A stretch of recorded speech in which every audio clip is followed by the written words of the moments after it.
Alors, je suis en compagnie de Valentin Josse, qui est président du comité d'attribution du bail réel et solidaire. Alors, il y a des nouveautés en ce qui concerne le BRS. Est-ce que vous pouvez nous en parler? Eh bien, le bail réel solidaire en Vendée, qui est une initiative de 2019, aujourd'hui tend à se développer avec un certain nombre de projets, plus de 300 projets en Vendée.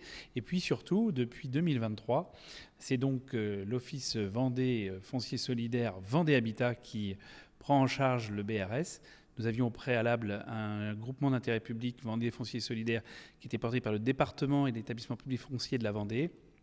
Et nous avons maintenant, en 2023-2024, un opérateur, Vendée Habitat, qui va développer ce bail réel solidaire, véritable élément novateur pour augmenter, pour développer l'accession sociale à la propriété et permettre notamment aux jeunes actifs vendéens de pouvoir trouver un logement décent.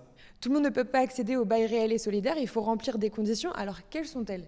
Alors tout d'abord, ce sont des conditions de ressources. Vous avez un plafond de ressources selon la composition du ménage, si vous êtes seul, en couple ou avec plusieurs enfants.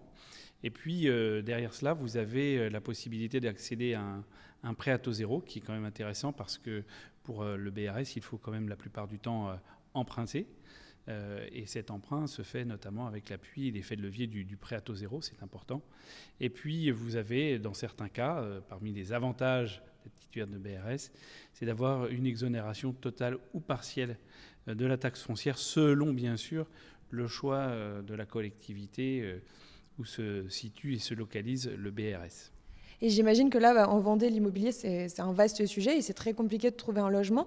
Ça permet de fidéliser aussi les habitants et les jeunes habitants. Ça permet effectivement de fixer des familles sur des territoires extrêmement tendus et cela permet effectivement une mixité sociale générationnelle. Ça répond aux objectifs aussi pour accueillir les actifs, parce que je rappelle quand même que plus de 20% des CDI qui sont signés en Vendée ne sont pas honorés faute d'avoir un logement pour le futur salarié.